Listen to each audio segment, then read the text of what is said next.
어떤 기준으로 첫 사회생활을 할 수 있는 유치원을 선정하는 게 좋을까요? 유치원을 선택할 때 중요한 거는 댐댕이미 교육, 인성교육, 전인교육, 적기 교육을 잘할 수 있는 기관을 선택해야 되는 게 맞는 거예요. 의대 준비반 유치원까지 있는 걸로 들었어요. 영어 유치원을 가야 할까요? 근데 영어 유치원에 뭐가 없죠? 이화 전담 선생님이 없어요. 그러니까 전인 교육을 할 수가 없어요. 예. 안녕하세요. 셀코TV 구독자 여러분, 유인경입니다.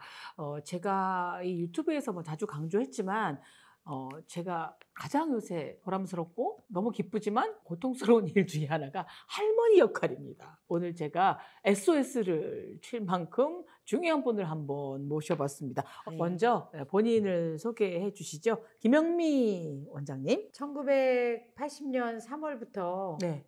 유치원 현장에서 42년간 오로지 유치원에서 그냥 희노애락을 꾸려가면서 네. 2023년 2월 말에 와. 퇴직을 했습니다. 그리고 10년간 네. 또 유아교육과 외래교수로 네. 또 학생들을 가르칠 수 있는 그런 경험을 또 가졌고요. 지금은 이제 조용히 네. 잘 지내고 놀고 있습니다. 휴식기를 잠시 네. 가지는 건데 네. 사실은 가끔 이제 그런 분들이 애로사항을 토하더라고요. 어떻게 엄마가 아이를 유치원 버스 짐짝 던지듯이 네.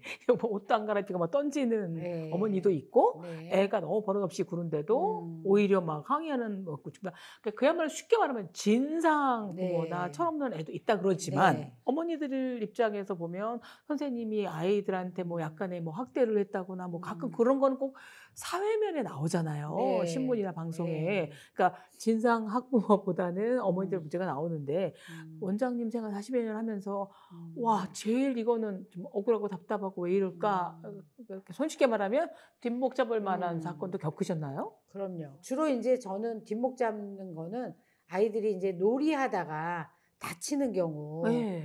다쳐서 이제 걔를 이제 엄마는 직장에 가 계시고 아무도 올 사람은 없고 그럴 때 아이고. 이제 제가 이제 대학병원 뭐 응급실로 데리고 가는 거예요. 그러면 정말 오랜 시간을 기다렸다가 뭐 애가 그 상처 부위를 꼬맬 때 와 진짜 아이는 막 아글아글 쓰고 울고 그리고 의지할 엄마는 없고 걔가 또 나를 좋아하지만 또 얼마나 어려운 존재예요. 원장 아이들도 선생님. 알아요. 예. 원장 선생님이라는 거. 그러니까 굉장히 두려워하면서 그럴 때가 지금 생각해도 그럴 때가 가장 가슴 아프고 눈물 나는 일이죠. 그런 걸로 인해서 이렇게 뒷목 잡는 일들이 몇 번 있기는 했었죠. 근데 다행히 감사하게도 저는 그렇게 심각하게 뒷목 잡을 일을 그렇게 경험하지 않아서 너무 감사하고 항상 아이들을 위해서 기도로 먼저 시작을 해서 그러지 않았나 하는 그런 생각도 들어요. 네. 예. 근데 사실 아이들의 입시 경쟁이 네. 유치원 선정부터 시작이 되더라고요. 그렇죠. 뭐 뽑기를 하는 것도 있고 네. 또 특수 유치원도 예. 있기도 하고. 근데 뭐 동네에서 가까운 곳을 가야 네. 되는지 아니면 유치원 시설 살펴봐야 되는지 이것도 네. 뭐 부모뿐만 아니라 사실은 요즘은 하도 일하는 엄마 아빠가 많아서 조부모가 할 역할도 많아서 저도 이제 우리 아이가 갈 때 좀 걱정을 해야 될 것 같은데 맞아요. 어떤 기준으로 이 첫 교육을 받고 첫 사회생활을 할 수 있는 유치원을 선정하는 게 좋은가요? 네. 유치원은 댐댐이 교육을 하는 기관이어야 돼요. 잼잼이? 댐댐이. 됨됨이. 네. 댐댐이 교육과 응. 똑똑이 교육이 있어요. 아. 근데 그 댐댐이 교육은 네. 유치원에서 하지 않으면 안 되는 교육이에요. 네. 예, 그래서 그러니까 유치원에 사람 됨담을 하는 예, 건가요? 네. 댐댐이 이거 좀 인성교육. 보여주시겠어요? 네, 네. 이렇게 네. 유아기 때는 네. 댐댐이 교육의 그 공간이 굉장히 넓죠.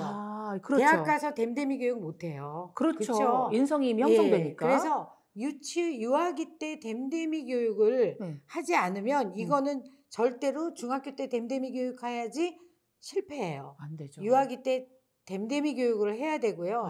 그다음에 똑똑이 교육을 네. 이렇게 대학교 때 많이 해야 되죠. 올라갈수록. 역피라미드네요. 그렇죠. 네. 그래서 유치원 때는 정말 그 똑똑이 교육을 조금만 해도 되거든요. 그렇죠. 공부시키는 유치원이 예. 썩 중요하지 않은데 예. 부모들이 꼭 그걸 챙기잖아요. 그렇죠. 그래서 똑똑이 교육을 많이 하는 데를 찾는 부모님들은 반드시 교육에 실패를 하실 거예요. 아. 예, 그래서 전인 교육이라고 하고, 전인 교육. 예, 그렇죠. 그다음에 그 적기 교육이거든요.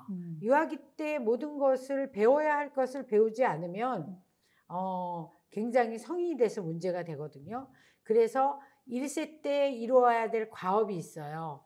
또 5세 때 이루어야 될 과업이 있거든요. 그래서 이런 학자가 이런 그 연구도 했어요. 1세 때 내가 해야 될 그런 과업들이 있잖아요. 뭐 구강기라든지 뭐 이런. 네? 그래서 배설도 배우고 이런 거를 제대로 못한 아이들은 10대 때 문제가 발생이 되고, 예, 3세 때 과업을 이루어야 될 그 과업을 이루지 못하면 30대에, 예, 4세 때 이루어야 될 거를 못 이루면 자기가 그 발달 과업이 있는데 그걸 못 이루면 또 40대에 문제가 발생이 된다.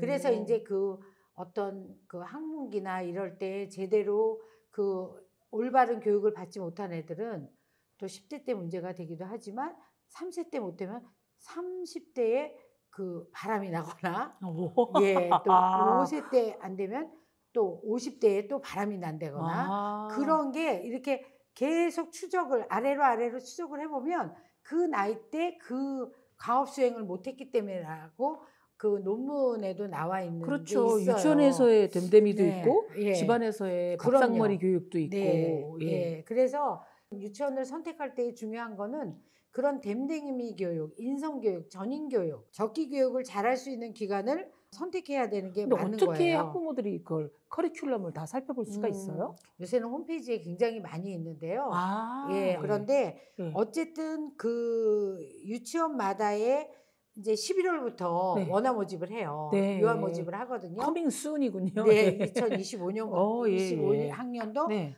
유아 모집을 하는데 그 유아 모집을 할 때 엄마들은 이제 옆집 엄마 얘기를 물론 그것도 굉장히 도움이 그쵸. 되지만 동네 언니 얘기. 네, 처음 학교로가 시행되기 전에 내가 보내고 싶은 유치원을 방문을 하셔야 돼요.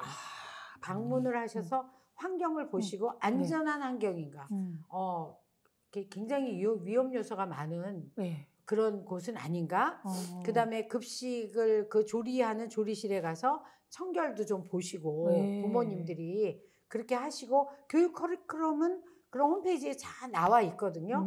근데 너무 보여주기식의 막 행사 위주의 그런 유치원보다는 얘네들의 인성과 전인교육 5개의 그 발달 영역을 도울 수 있는 5개의 발달 영역은 신체는 건강이죠. 신체, 정서, 인지, 사회, 언어 이 발달을 통합적으로 이룰 수 있는 그런 유치원이어야 되거든요. 그런데 이제 그 프로그램이 균형 있게 이루어질 수 있는 그런 유치원을 부모님들도 선택을 해야 된다고 저는 생각을 합니다.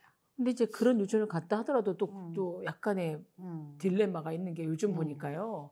뭐 일부 지역에서긴 하겠지만 뭐 영어 유치원을 안 보내면 혀가 굳는다라는 소리부터 시작해서 보니까 뭐 강남의 경우에는 우리 아이를 우리 손자를 의과대학을 보내야 된다 해서 의대 준비반 유치원까지 있는 걸로 들었어요.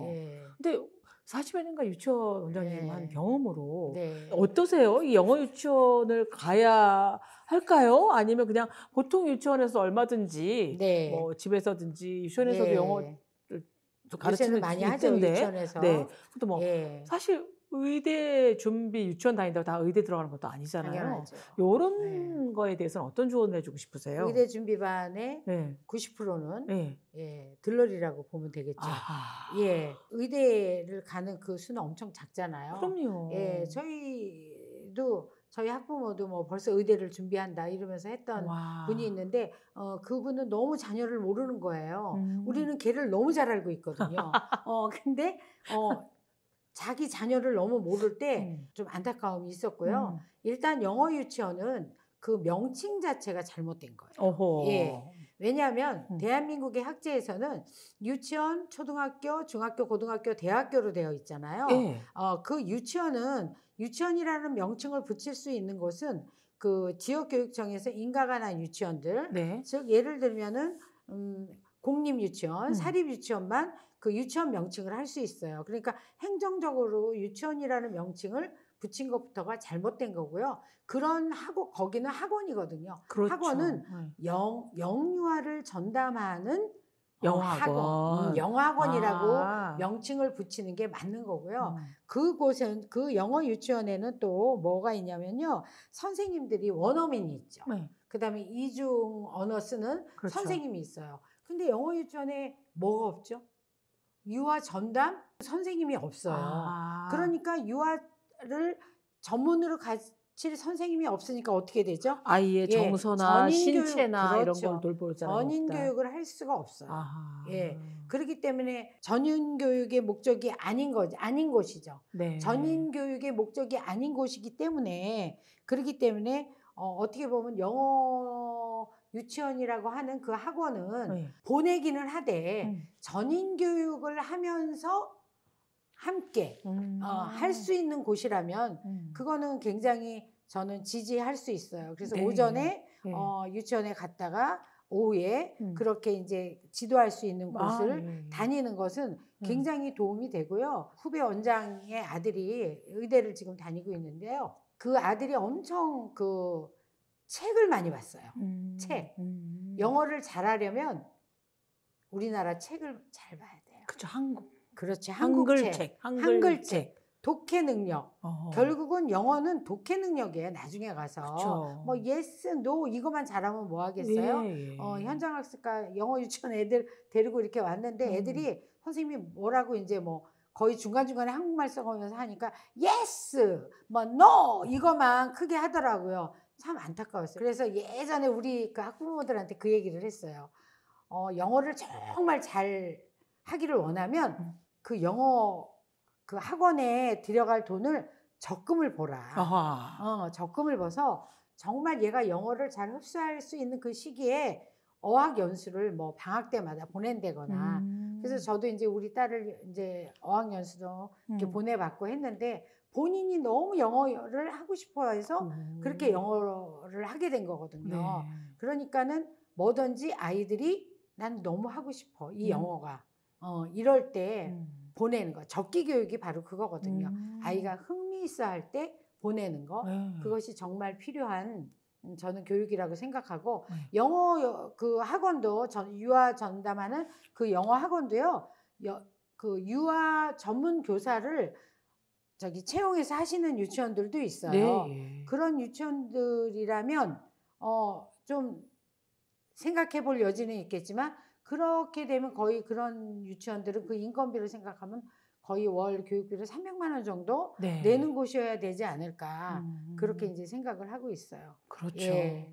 맞아요. 한국어를 잘해야 해석도 네. 잘하고 하기 때문에 아이들에게 더 많은 한글 책 읽어주고 네. 한국말로 대화를 해서 이해력을 높이는 게 더 나을 것 같기도 하고요. 적금을 들어주라는 말 크게 공감했습니다. 적금들 돈이라도 있으면 좋겠지만요. 셀코TV 탐나는 일상 오늘은요. 유치원 경력 42년 차의 베테랑 원장이시고 이제 지금은 퇴직 후에 많은 후배들에게 조언을 해주고 있는 김영민 원장과 함께하고 있습니다.